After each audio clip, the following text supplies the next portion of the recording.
Once upon a time, a small boy named Julian was lost in the forest. He felt scared and alone, surrounded by strange and frightening noises.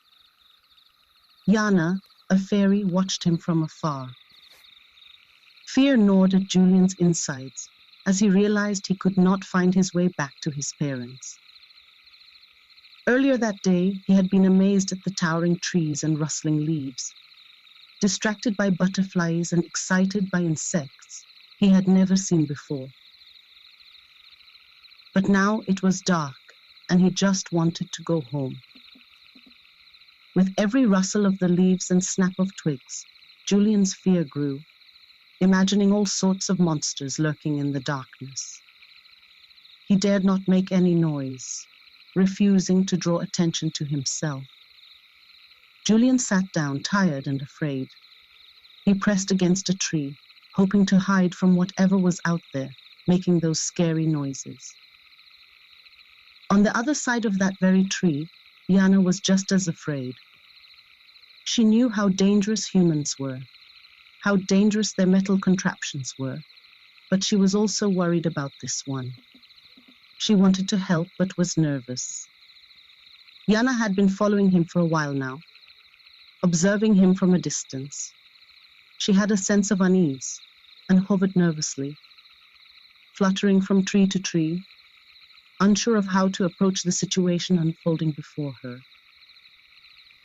She covered her mouth and folded her wings, trying to make as little noise as possible. She was caught between her instincts to remain hidden and her growing concern for the boy.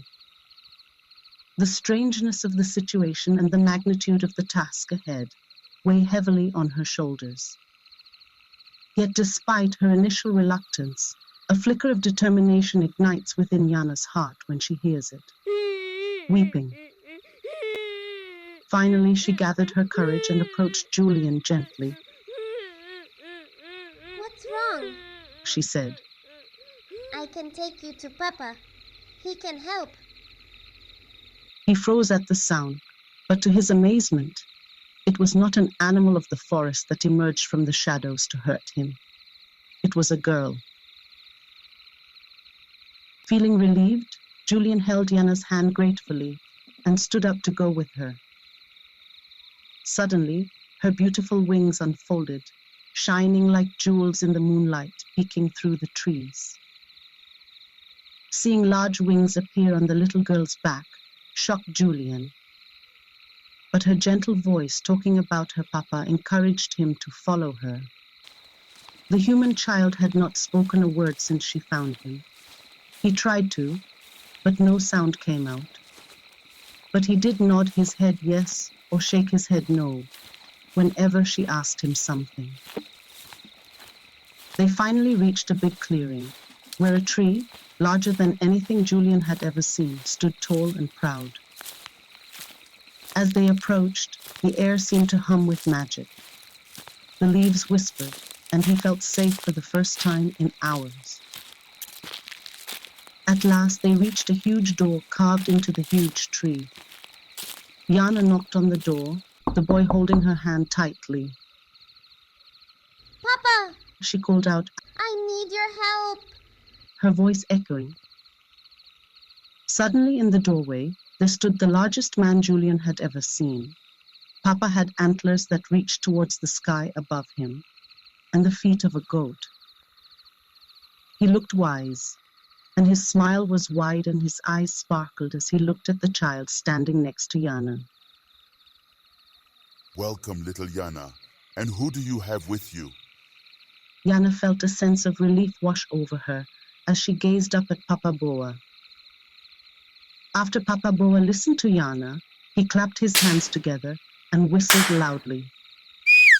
Suddenly there was rustling amongst the leaves and murmurs getting louder around them. Julian watched in amazement as animals came into the clearing. Parrots talked excitedly, owls flitted from branch to branch. Monkeys swung from the trees, armadillo walked in, and the fireflies twinkled around. "My dear friends," Papa Bois said, "we face a challenge this night. A human child has wandered into our midst. lost and alone in the depths of the forest. A ripple of concern swept through the animals, their eyes widening at the sight of the child. Yana wants to help this child, but she cannot do it alone. I need other volunteers who are willing to help her.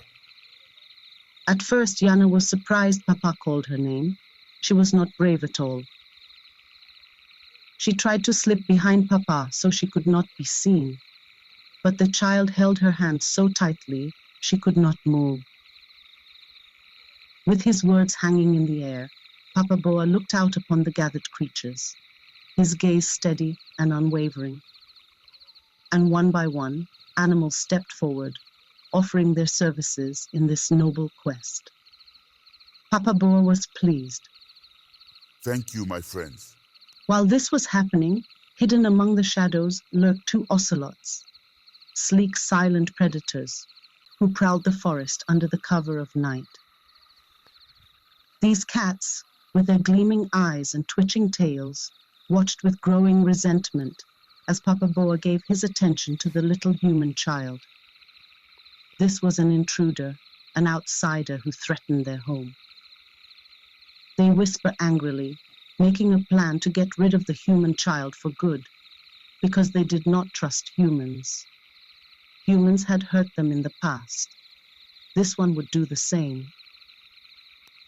After the other animals went away and the volunteers talked with Papa, the cats sneaked through the bushes, their eyes filled with anger as they planned their attack. They waited in the shadows until Papa Bois left, and Yana and the others set off on their journey. That is when the cats pounced, their claws unsheathed and their fangs bared in a snarl. Their intentions to hurt the boy made clear. Julian froze in fear at the danger, and Yana felt a shiver run down her spine. Instinctively, she stood in front of him, her wings blocking the terrified child as she prepared to protect him. Just as the ocelots were about to attack, the volunteers all launched themselves at the cats, driving them back with teeth, claws, and beak. The forest echoed with the sounds of battle as the two sides clashed, each fighting for the win. As the tension in the clearing reached its peak, Papa Bois appeared, angry at the cats for their behavior. Stop this. I will punish you ocelots if you do not. This boy is under my protection. Silence filled the air, and the cats crawled away, more afraid now of Papa Bois and his punishment. Yana and the others slowly realizing what they had done, holding their own against the ocelots together. Before they could even celebrate, a parrot rushed towards Yana. Big humans shouting, "Julian, Julian!" Startled, Julian looked at Yana, tugging her hand repeatedly. Julian! Yana got excited as he nodded his head. Yes, Papa, that's his name. She confirmed, looking up at Papa Bois. The parrot happily gesturing towards the direction of the big humans. Satisfied, Papa nodded. Go now. The volunteers all sprang into action, taking turns guiding and helping an exhausted Julian as they followed Parrot towards the sound. When they drew close enough to hear the voices but not be seen, they gently sat Julian on the forest floor, while Yana flew up to the treetops, her wings catching the moonlight and reflecting it towards Julian. You have to call out now, Julian, she whispered, knowing they couldn't risk getting any closer to the older humans. But instead of words, laughter bubbled up from Julian's lips. The strangeness of his day and his relief finally getting the better of him. Thinking quickly, the monkeys began making funny faces that made Julian laugh even more. His parents heard the laughter and came running towards the sound with tears of relief streaming down their faces. Julian's family was so happy to be reunited that they didn't even notice the forest creatures slipping away into the shadows. But Julian pointed up at Yana, whose glowing wings sparkled in the moonlight. Even though they could not understand what was happening, his parents followed Yana and the other creatures out of the dark forest. With happy tears on their cheeks, Julian's mom and dad held him tight, giving him lots of hugs and kisses as they walked.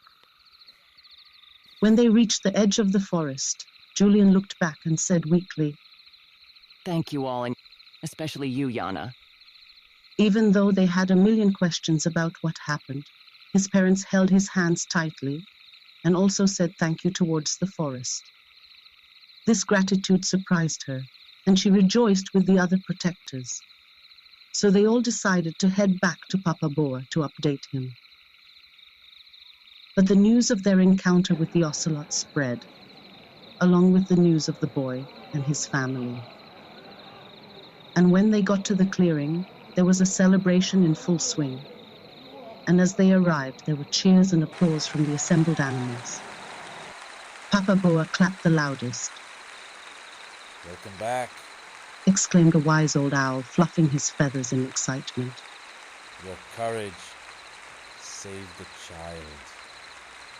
The forest echoed with the sounds of celebration as Yana and the other volunteers were surrounded by their forest family, who eagerly pressed forward to offer their congratulations. It was my honor, but I could not have done it without the courage of my friends. Yana declared, her voice ringing clear and true. Papa Bois nodded in agreement, his antlers gleaming in the moonlight. Tonight I saw that when you work together and help each other, you can overcome big challenges. You all joined forces to keep a stranger safe and reunite him with his family. So now you know that helping others, even when it's hard, is really important. And when you stick together, you can do amazing things, no matter who you are, how small you are, or where you come from, He said wisely. And all the animals cheered. Before today, Yana was always alone, scared and unsure, but Papa was right. Today she faced challenges alongside friends, and she discovered her bravery. So with a happy heart and newfound confidence, she joined in the cheers, knowing that they had all made a difference together. And as they danced and laughed beneath the starlit sky, she knew that no matter what lay ahead, she was no longer alone. Thanks for watching. If you want to read along, the link for this book is in the description. See you in the next video.